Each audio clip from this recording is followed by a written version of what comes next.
Welcome everybody to the Empowered Woman podcast, celebrating courageous women who turn struggles into success. And I'm your host, Nicole Ananda. And for the last 20 years as a certified life coach and healing arts professional, I've supported women to live a life of passion, power, and purpose so they can enjoy more love, more joy, and success. If you're ready to ignite your life, please subscribe to The Empowered Woman and become a part of our community where excuses hold no power, resilience reigns, transformation happens, and authentic power is created. And wise women lift each other up higher and higher. And today's guest is my beautiful friend. Her name is Becky White George, and she is the founder and CEO of Root to Rise Therapy, which is a boutique group therapy practice in Los Angeles. Root to Rise is a team of 5 therapists, and they serve couples, adults, and families to build healthy, satisfying relationships. And they believe that healthy relationships start with you. Yes. They utilize a blend of modalities, including CBT, mindfulness, EMDR, and emotionally focused couples therapy. So you can check that out at roottorisetherapyla.com, and that will be in the show notes. And Becky is also a business mentor for therapists who are mothers, offering VIP one-on-one mentorship and small group coaching to help therapist mamas grow, build, and scale their therapy practices so that they can make more, work less, and enjoy their motherhood. I love that so much. So I'll put all of Becky's information down in the show notes. She is such a dynamic woman. We've had a long-term relationship and it's had so many different iterations. I'm like, wow, and to watch you just grow and expand and keep growing and expanding and making more money and impacting people's lives has been absolutely inspirational to me. So I'm so excited to introduce you, my dear friend. Please tell us about your story of courageousness and how you turned all of your struggle into so much success. Oh my goodness, that was so beautiful to hear you read that out loud. I know, isn't it? Whew. Thank you so much. Thank you for having me. I'm really excited to be here and to talk to you about alchemizing struggle and hardship and trauma and adversity and turning it into power and growth and resilience. You've been here for a lot of my journey. You've watched my world shift and change. Um, but yes, I'm the founder and CEO of Root to Rise Therapy, and I would say the the beginning of that story is that I um, watched my mom, who was a stay-at-home mom, go back to school to become a marriage and family therapist when I was 7 or 8 years old. And through that, I got to see the amazing flexibility that a therapy business can provide, and also some limitations. She had an insurance-based practice. There was a lot of burnout, just really packed days, lots and lots of therapists, low reimbursement rates. And so that's what kind of set me on this path of knowing I wanted to have my own private practice. I Root to Rise Therapy is a full cash pay. We don't take insurance. We're a practice in Los Angeles, super saturated market. Um, and I started it in 2019. We have grown from a solo practice of myself to 5 therapists now today. And it's a beautiful practice. My team is amazing. The therapists are, each one of them is just like an incredibly cool person that I want, that I love hanging out with and spending time with. And I feel so grateful and proud of the business I've built. I would say I never really imagined having a group therapy practice, but where the story of trauma and triumph comes in was around in 2017, when my dad, who was a very successful lawyer in Los Angeles, went for a a surgery that resulted in his spine being severed. It was a medical malpractice issue, and he was instantly a quadriplegic. And he required 24/7 care. Was, he had to move into a nursing facility. It was a huge, just a complete undoing of my family system as I knew it. Um, my mother's mental health was incredibly impacted. It was really, really dark days. And the support system that I had, it like this hammock of support that I had in my life, I was always very privileged in that way. I had a ton of support, family support. But this hammock, I mean, it was a complete undoing. And I needed to figure out how to make more money, frankly. I Yeah. had to, I didn't have a choice. The whole landscape shifted for me. And so I would say this was really the beginning of my hero's journey. And through this experience, I educated myself. I got completely obsessed with learning about personal finance, money psychology, money mindsets, limiting beliefs that were holding me back. I did a lot of therapy, reparenting myself so that I could be sane and stable. And I took such a deep dive into learning about business and strategy and what it means to scale a business so that it can grow and increase revenue. And so that what I really became obsessed with was the idea of stepping back from the day to day of my business Mhm. and removing myself from this one-to-one model of therapy.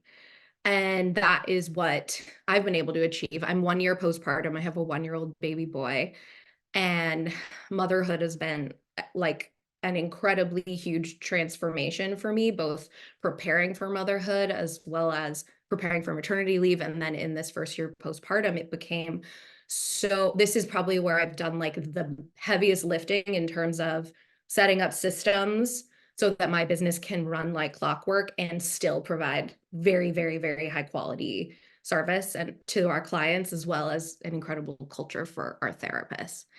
And so that's where this sort of new arm of my business I launched just very recently, as a business mentor for therapist mamas, um, wanting to like download and teach everything that I have completely immersed myself in since 2019 to get my business to the place where it is. Oh my, there's just so much greatness in there. I'm just thinking to myself, should I go get a therapy license just so I can get mentored and coached by Becky? I Maybe I need to do that. Um, because that's incredible. And so many people can relate, not even just therapy mamas, but like I'm a mama in business and I butt up against the same thing all the time. Like, how do you stretch yourself? There's only so many hours in a day and only so much time that we have. And a lot of women struggle with burnout. They struggle with even like just like the imposter syndrome, like, who am I to have help? And I love how you said you had a lot of support at one time, and then it seems like maybe that hammock of support possibly disappeared. So I would imagine there was also a lot of fear going through you that women can relate to. Like, it's just me now. I just lost a parent last week. Oh my gosh, it's a week Friday. know. I know. And there's a part of me that's like, whoa, I just lost like my support, even though that has actually been dwindling with her health for a really long time. Like, I know what happened with your dad. Yeah. But you still, you go, oh, someone said to me, now you're the matriarch of your family. And I thought, whoa, like that's a lot of personal responsibility. So women as women, as mothers, we do at some point face all of these same questions and same struggles, whether we're a therapist or not, but a bit as a business owner. And I'm curious, like, you dove in, let's say you dove into all the strategies and all the mindset and stuff. Like, what are some of the like maybe tips or tools, like women who are really struggling and they can't see past that glass ceiling of one-on-one? Do you have any suggestions, any ideas around that? Yeah. Um, Well, and also just to comment that I totally agree that it's not just therapist mamas that this message would resonate with, that so that most of us are the first mothers in our lineage to be business owners, to be bringing in six, multi six, seven figures. There's no model for this. We're the movement. Like, we're doing this and we're paving the way. So I really see this as like a movement that we are part of, claiming this, the matriarch archetype, but this motherly power. Like, instead of thinking that motherhood, that we would build a business and have success despite being mothers, it's Right. because of our desire. I mean, whether you're an aspiring mom, a pregnant, whether you're pregnant, whether you're a mom already, you know, so I lost my train of thought a little bit, but I That, just well, got, it's so true what you just said. I mean, we are the trailblazers, we're the change makers, we are forging the path. So yeah, there is no rule book, is kind of what I heard. There's no prescription. We're figuring it out on our own. we And really, so, you as a business owner, you figured this out. And I'm wondering, like, what are some of the components to that you find to be really helpful that maybe you offer, that like any tips on how can a woman break out of that idea of I just have to do it all one on one. I got to burn out. I got to do it all. There's no time, but I'm just got to do it anyway. I got to hustle, push through, that energy. And you here are like, I only work 4 hours a week right now. And I'm making tons of money. And I'm thinking, I want to be like her. What is she doing? right. Well, I think, I mean, if we want to get, so starting with like mindsets and ideas about like, who am I to think that I can do something like this? I thought that's such a big one for me. This, who do I think I am? Like, this voice comes up so much, especially depending on where I am in my cycle, I find. But but yeah, I mean, really like breaking through these mindsets, exploring like, where do we get these beliefs from? What messages did we receive um in our family systems growing up, in our culture?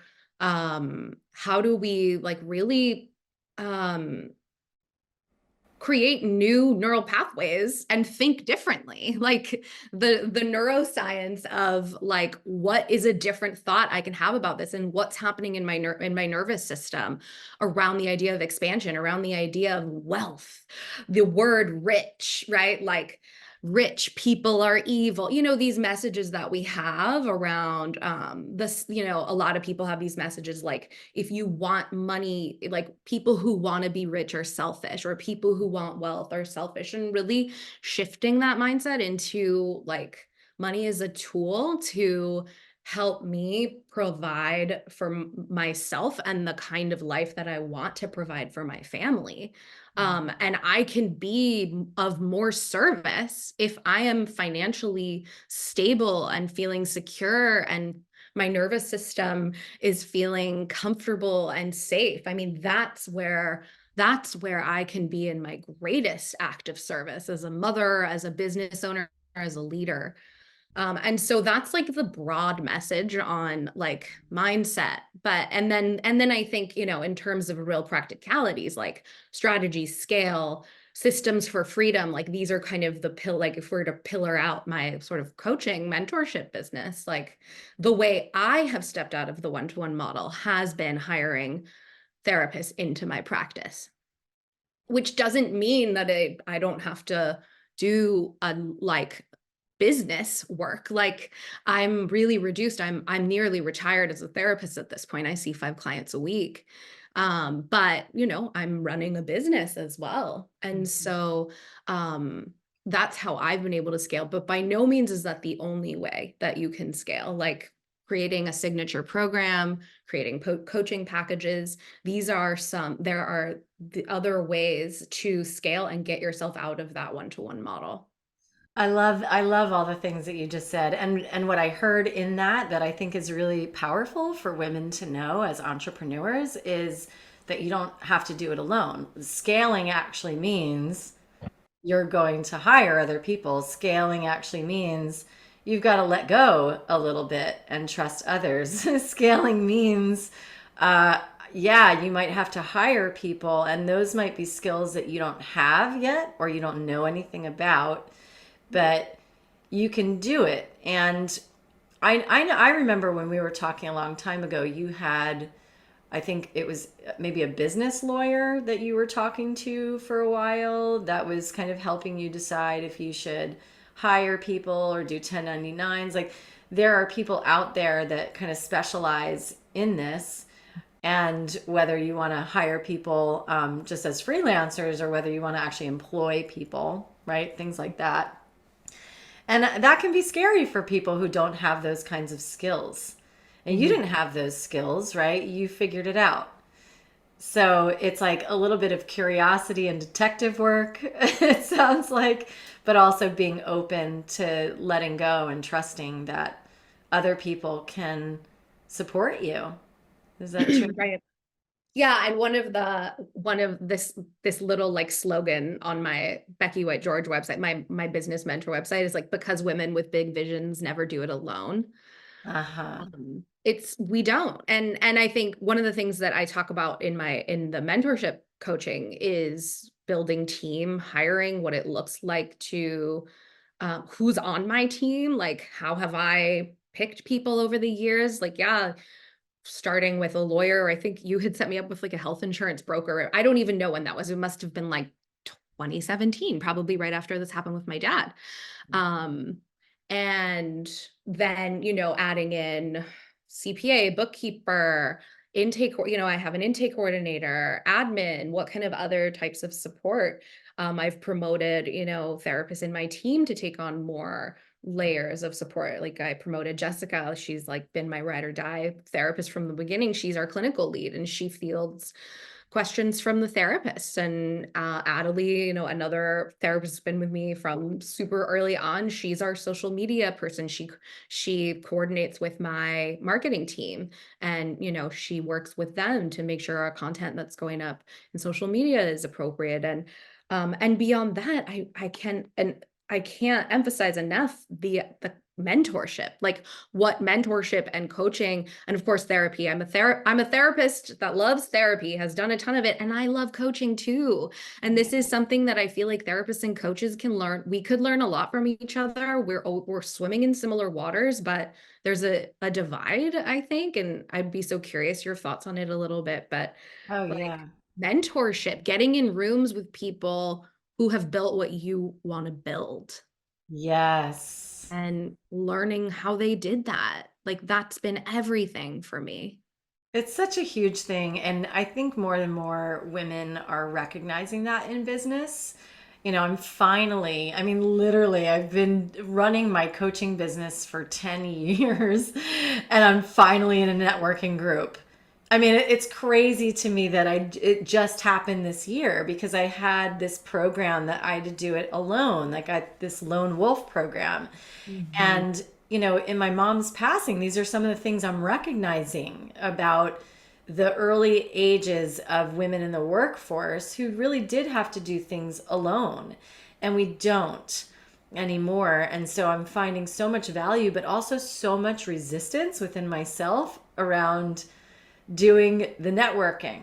I'm like procrastinating on it. Like they're like, get a power partner. I'm like, oh, like letting go of some of these things in my own body. I'm like, but I'm so used to it. My piles, my things, my disorganization, that's organized chaos. Like I know where all that stuff is, but how would I even pass it along if I had someone, so I go through those thoughts. But yeah, we can't do it alone. And the more I see that, like I see the women who are successful, and that's what they talk about is that they have people in place that support them on so many levels, even down to, business coach that I work with. She's got an assistant.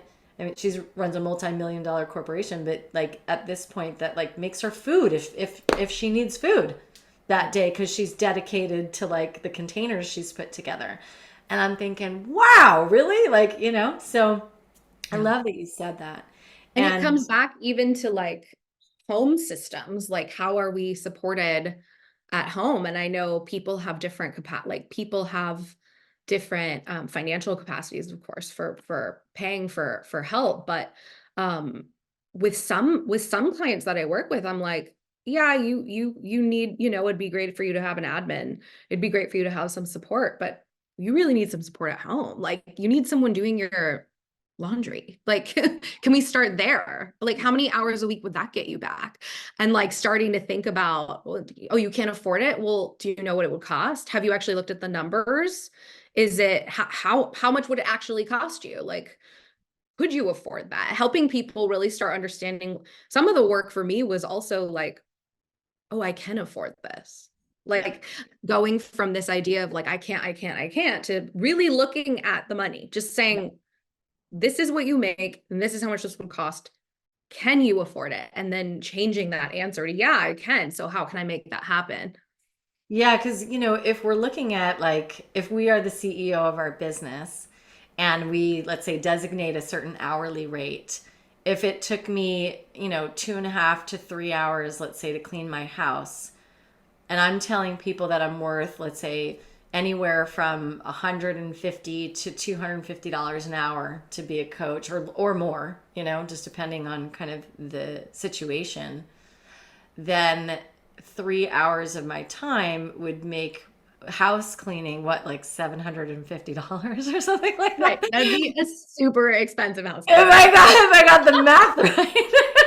So if you start to look at it that way, yeah, getting someone to clean your home is actually a lot cheaper. And so if you really start to think of yourself, and most people say no, no, no, my mom would definitely say like, oh gosh, that's ridiculous. But she used to pay me a dollar to clean the entire house like a whole Saturday. So there you go. And I'm like, well, she got away with that. She was a Smart woman. businesswoman. Smart She was lady. a real businesswoman. I gotta start paying my son to clean my whole house. $1 will get so excited. But so I love that you brought that up because it's true. It's like streamlining our homes, streamlining so many areas of our business can be streamlined. And when we Mhm. start to look at it that way, we really do get our time back, don't we? Yes, that's what I'm all about too, is just like, how can I do less? How can I do less and still provide incredible service? I love that. How can I do less? I gotta write the stamp down for that one. How do I do less and provide incredible service?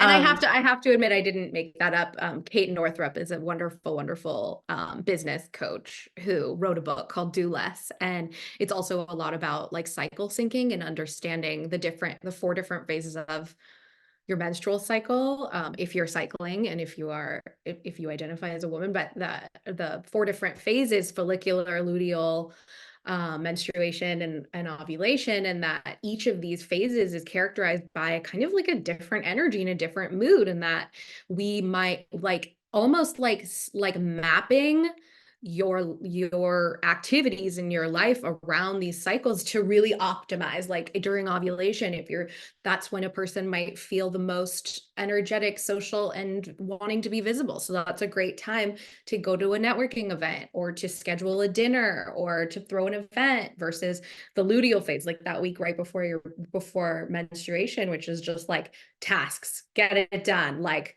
to do. Like I just want like small, discrete tasks that I can check off of a list. And that's something that has influenced my world so much as a business owner, mother, and woman.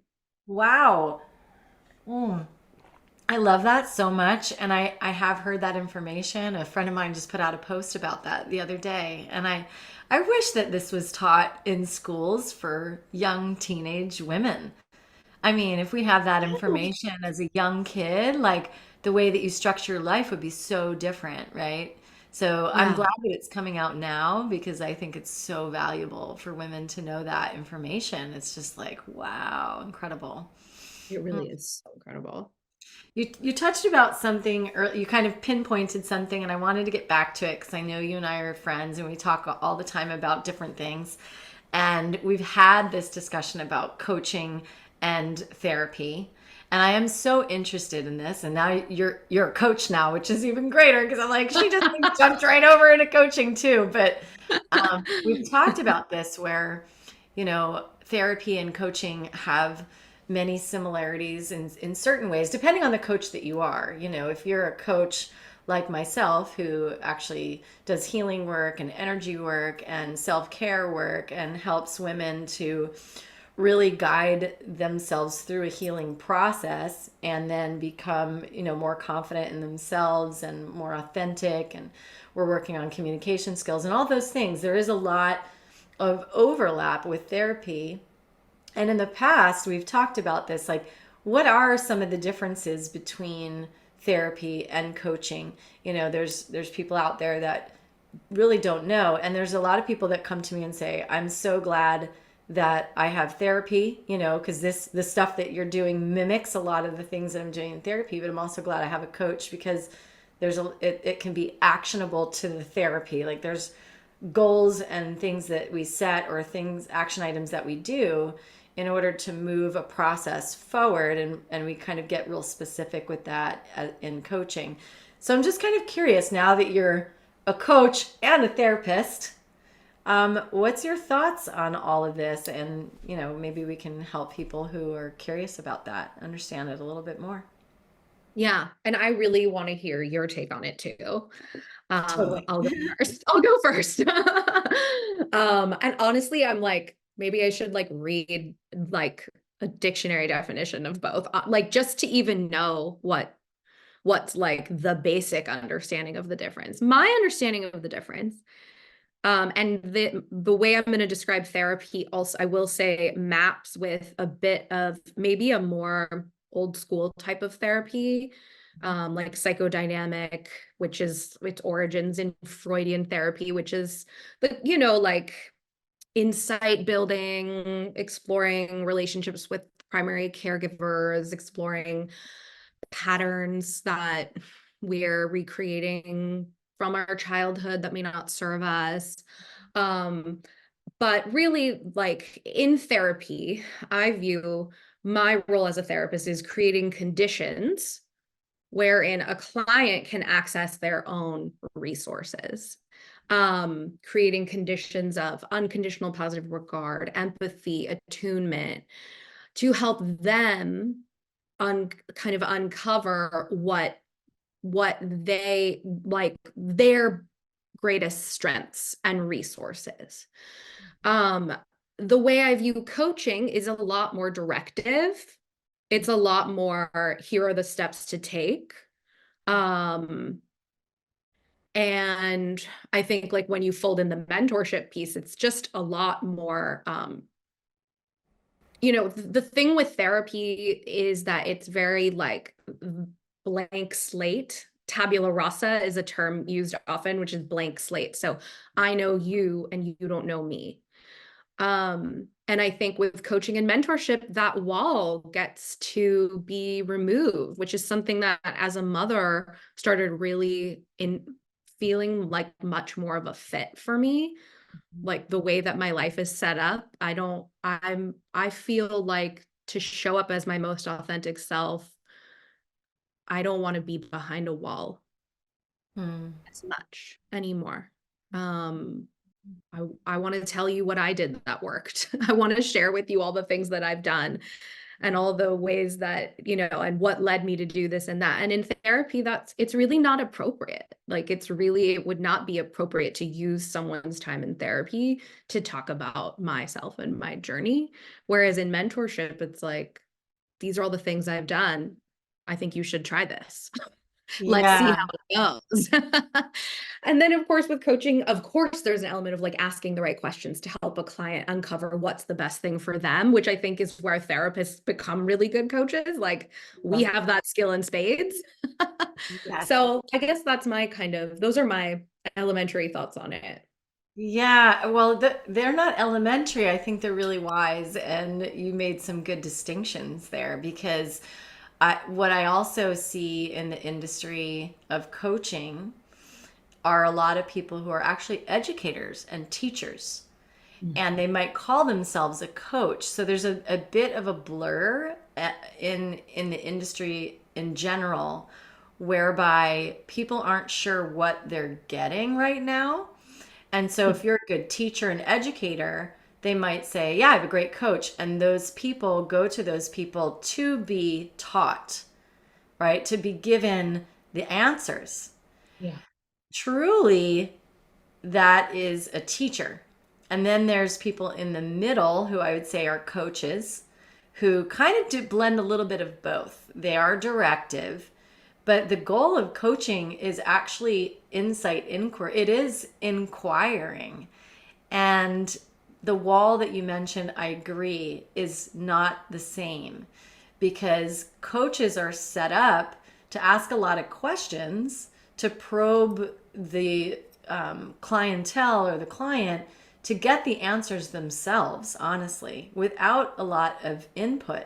However, the input is how do we build a bridge? It's like probing them enough to figure out this, how would you, client, build the bridge? And if they get stuck, you have permission, or you can ask permission. Would you like to hear ways that other people have done this? Would you like to hear how I've done this? Would you like to have examples of other ways that people have built this bridge from here to here? So you kind of show them that bridge, and then you do give them often the steps to get there, which is your own life experience. So that's why you're teaching the thing that you're teaching. And that's what coaches have been taught, because that is showing someone the way.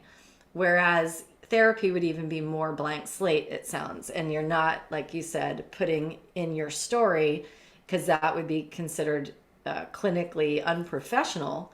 You're saying, I probably know the answers, but I'm still going to stay blank and remain over here without giving you like my whole history and background. And so there is kind of like, this arc of differences. And therapy, of course, goes deeper into trauma and the clinical side of things. And that most coaches are not aware of, or don't have a history of, or haven't even, some coaches haven't done therapy themselves either, so it is a blend depending on the coach. And I now, many therapists like yourself are coaches, so there's kind of a wild blend of things going on in the industry. It's very interesting. Yeah.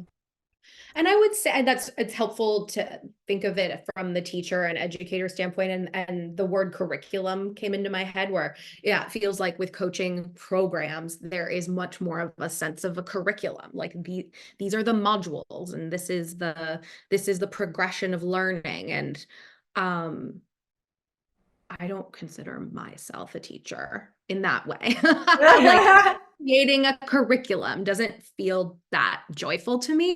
I Uh-huh. love, and I think what can be so beautiful about therapy and then also like the coaching work that you do is it's so experiential and it's so in the moment and it's so about what's coming up right now and how does your body feel as you say that and what emotions are coming up as you feel that in your body and what are the thoughts that are happening for you and are they true and how true are they and is there another way of thinking of that and so yeah. Excuse me. Yeah.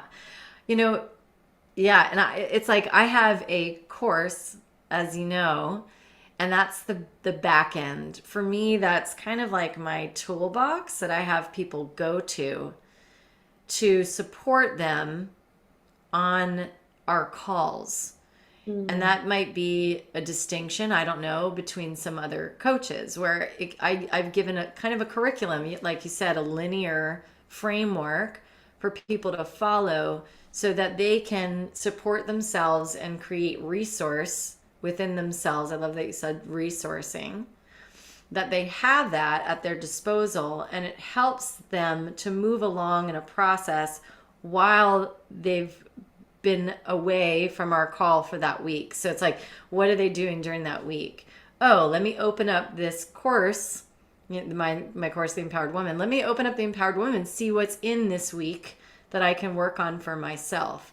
And, Right. that supports them throughout that week. And then any ahas, breakthroughs, etc., we come to the call, and that might inform the call. But like you said, the value of coaching one-on-one with somebody, or the value of doing therapy, is like you're in real time with that person in that moment, and you don't know what's going to come up on that call. I might have a certain idea. Oh, they've done this work over this week. Let's say it's on their mother line, or their childhood trauma, or things around their mother, and then they come to the call and they're like, my ex-boyfriend blah blah blah, or my husband blah blah, and I'm like, okay, so we're talking about relationships. But what's interesting is that you can still see the thread line sometimes of like, they were doing this inner work about feeling, let's say, unsupported, which is the root chakra mother line. And now all of a sudden in their real-time relationship with their husband, they're feeling unsupported. And you can make a link and say, is this a common thing that you experience in this relationship? Do you experience that in other relationships? How does that relate to the relationship you have with your mother? And then Right. they're always like, oh my God, it's the same thing. And I'm like, exactly, you're doing it in all your relationships, because they're all a reflection of you and your Right. inner work, which is the work you do too. It's like getting to the root, right? Root to rise, like getting back to the root belief systems and unraveling what those are. So we see how it's working itself out in real time, in the now. Yeah. Right. Exactly. And I think another, and that is so similar to therapy. I mean, you're doing therapy when what you I therapy, I should would get my license. That's what you're telling me. I basically it's need just to get my time. license. So yeah.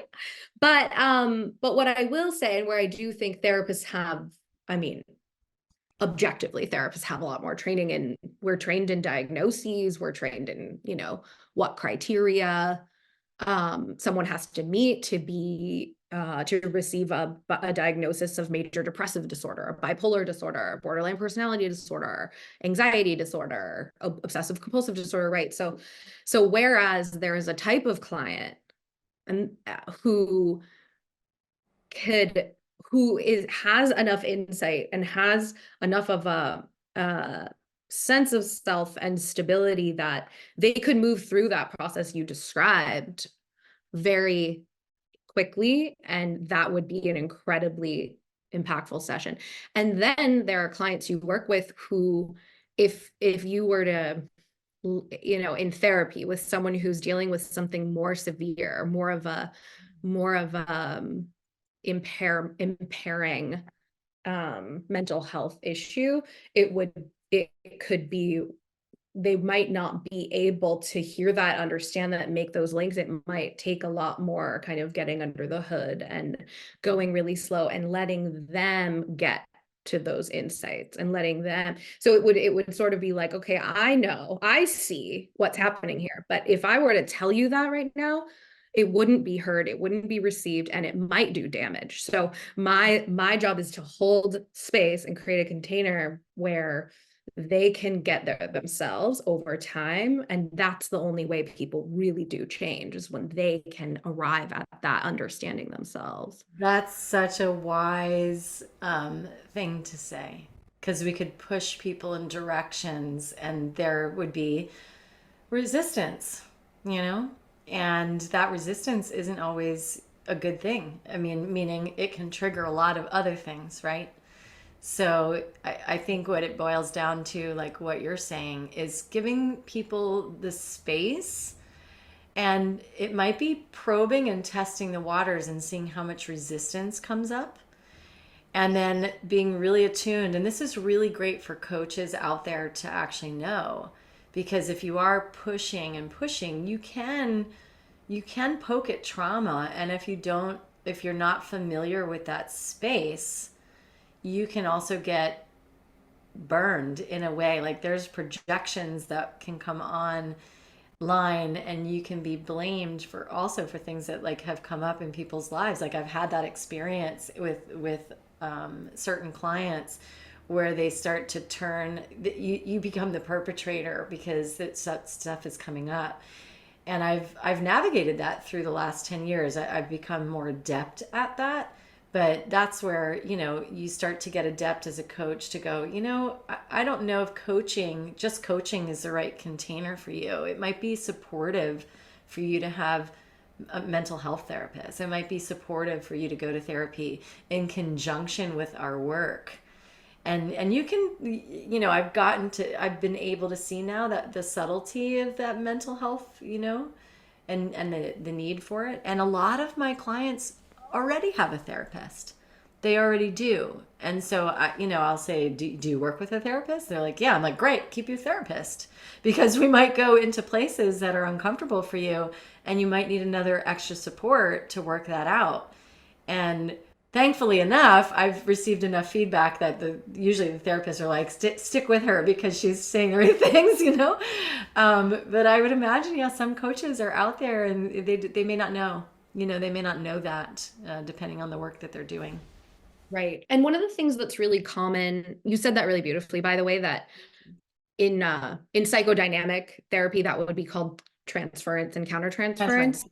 Like when a client might start responding to you as if you are their, the primary caregiver that did create injury back then, or and so and now I can't remember. I cut myself off, but I'll Yeah. think of it. Transference is the word that you used. And I have heard that term before, and I do think it's really important. I mean, even you and I are both yoga teachers. That could even happen in yoga. I was taught about transference like 20 years ago as a yoga teacher even. Isn't that so interesting? Where people were saying, like, if you're as a teacher trainer, if you're a teacher trainer, just know that things are going to come up in the teacher trainings, and all of a sudden you might be somebody's basically worst enemy instead of their teacher trainer, because Wow. of what comes up when people are doing their poses. And you've seen people might like lose it in a back bend after 3 weeks of doing back bends every day in a teacher training. It's a lot emotionally that comes up in people. Yeah. And yeah, I I would remember. get triggered by people. I was getting triggered by people. So it's like, it's like anytime we're dealing with emotions, Right.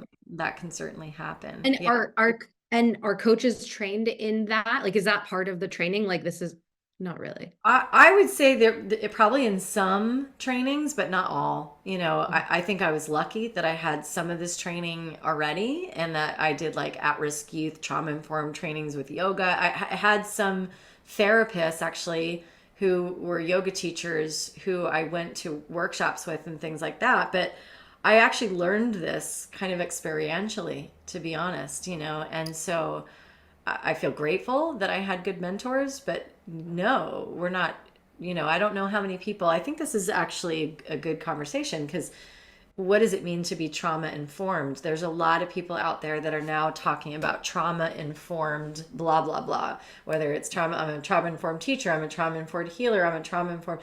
What is, as a therapist, what does it mean to be trauma informed, really, these Mm. days? Yeah. And I thought of trauma informed when you were talking about yoga teacher trainings and, adjustments or hands-on adjustments and what that can bring up for people, or, asking people at the beginning of the class, raise your hand if you don't want any hands-on adjustments. And, um, but yeah, I think in therapy, trauma informed,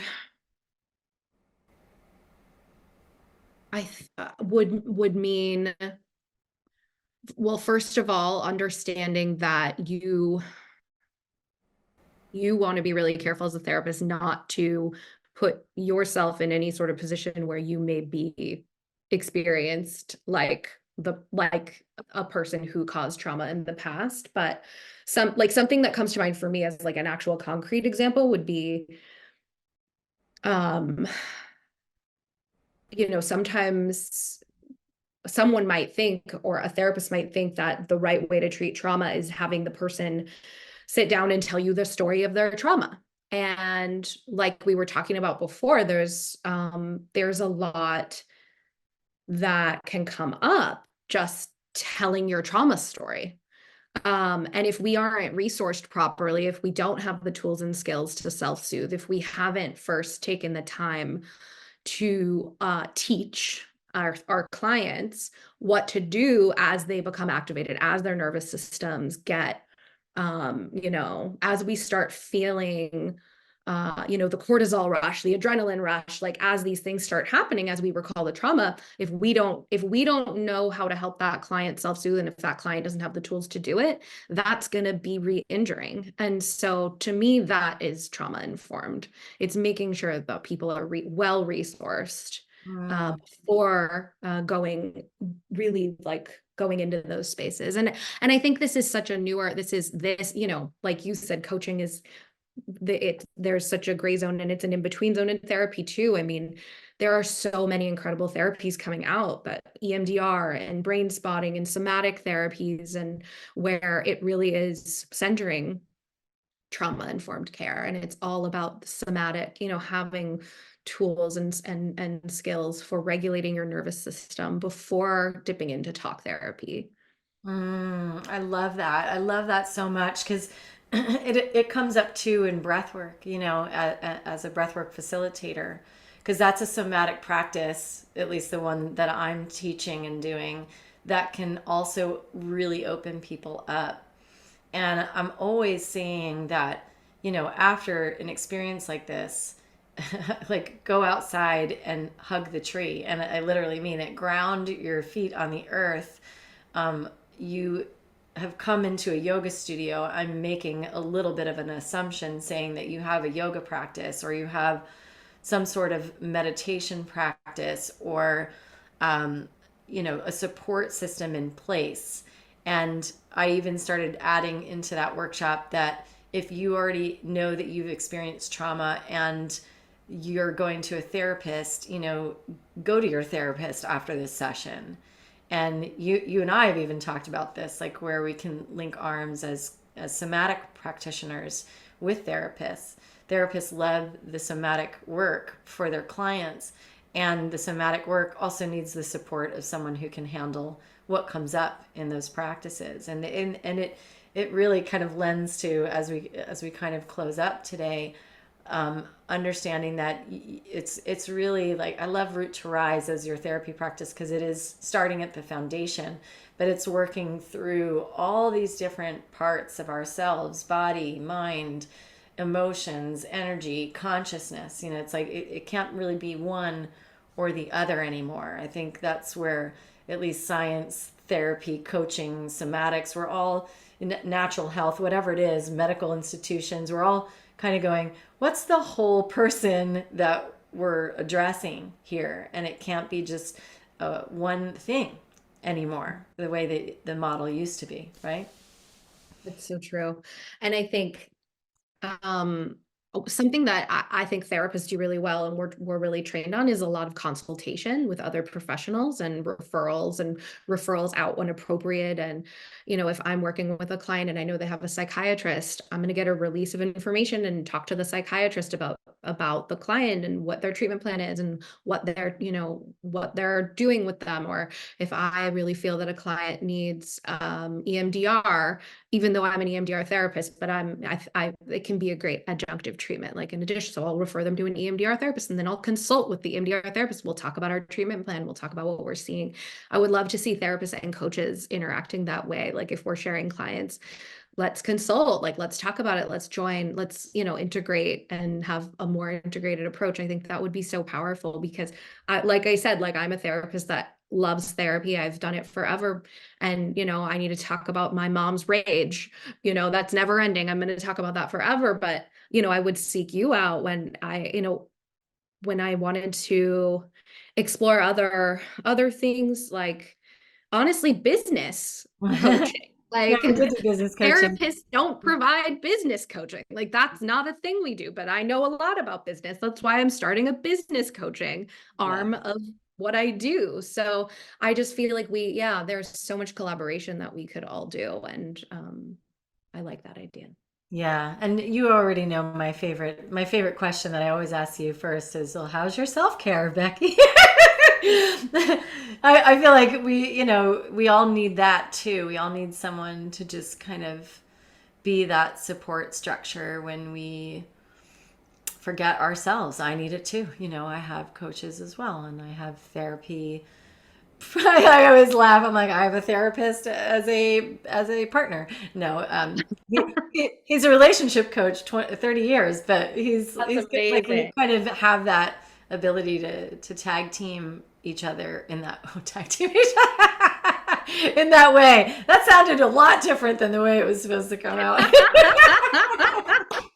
You know what I'm saying? So it's great, and we all need that support. So I think it's wonderful that that idea to really enlist and have that collaborative communication with the other people that are supporting the people together. Like one of my clients, she's so great. She had her therapist. She had me as a coach, as a breathwork facilitator, and as like energy work. And then I referred somebody else to do fascia release for her. And then that person came back and said she needs massage. And I referred a massage therapist. And when I looked at it, I said, wow, you've created, this lovely team.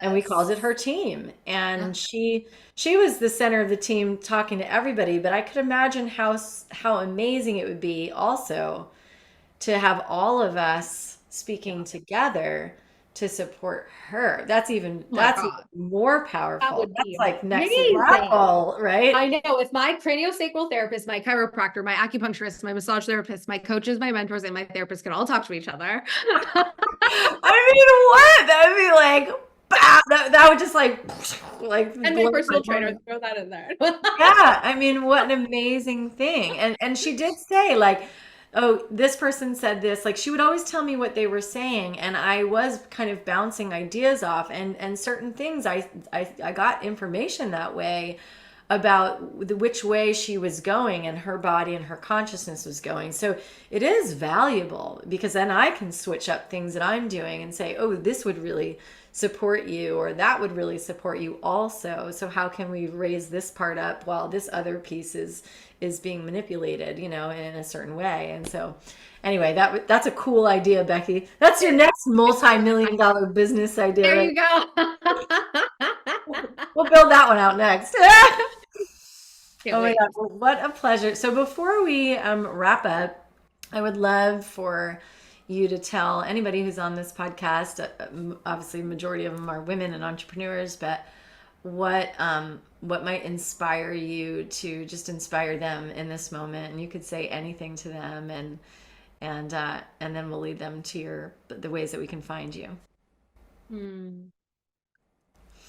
I mean, I think something that you have highlighted a few times, and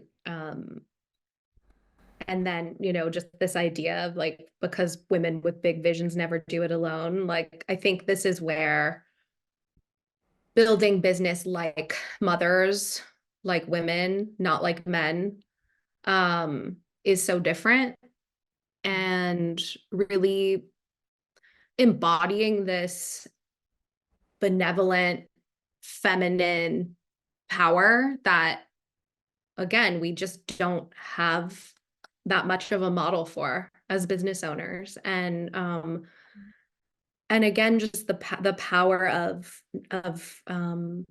knowing we're not alone, and knowing that we can step into rooms with people who can lift us up and show us what's possible, and how much I've personally gotten from that. Nicole, you being one of those people. And yeah, I think that's my message, because big women with big visions never do it alone. I love that. Women with big visions never do it alone. I think that will be the title of this podcast. There Just you highlight go. that. I'll just make hand waves like this so my VA can go, oh, that's the place, right? That's how we get the title. I got to start coming up with signs like that, instead of the Right. times, like a thumbs up or like a wave, and then she can like go through it and fix it. That's amazing. So, women with big visions never do it alone. And I love that so much. So, if you are inspired by Becky, I am super inspired by Becky and all that she's done. And she's a woman who really walks her walk and talks her talk. And I can say that with the utmost respect and integrity and honoring. Like she's literally grown her business to a six-figure plus business right now or more. It's, Yeah, I mean, high six-figure business. yes, I mean, it's incredible. And, we've known each other since she was literally like a yoga teacher trainee. Yes. You didn't even have your therapy practice all the way back then, I don't think. And so No, to man. watch you like just long, like this is a woman who has follow through and she takes care of things. Like you're really solution driven and Mm. you have incredible um, follow through, but also what I love about you so much is like you've got this practical aspect to you that's grounded, that is often not found in women. Like it's like a really solid, grounded practicalness, and I think Mm. that's what makes you such a badass CEO, and it's really inspiring. So. I feel the same about you. I mean, all the of all the different ways that you like all the different ways that you channel and like you pull from all these ancestral um sources, and yet you're incredibly grounded and like also a person in the world, and I love the way that you balance those two. Oh, thank you so much. Yes, women supporting women. I love I it. I love it, sister. Well, thank you love so it too. much. Thank And you for having me. I really I would love to have many, many more of these conversations because I think we could really probably talk forever. Um, Absolutely. I love that. yeah, so check out the show notes, everyone. Check out where she is on Instagram, both of her websites. And she's been putting up some great reels. I've been watching them lately. And so please check out Becky Yeah, for the business mentor, it's called the handle is at Becky White George. at Becky Um, White George. Visit the website beckywhitegeorge.com, and then of course my therapy practice is called Root to Rise Therapy.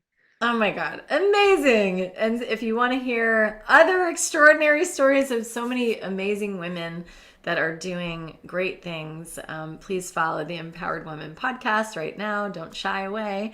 And we'll have our next guest shortly, pretty soon. And I look forward to more discussions with Becky. Thanks so much, sister, for joining us today. Thank you. Namaste, everyone. Namaste.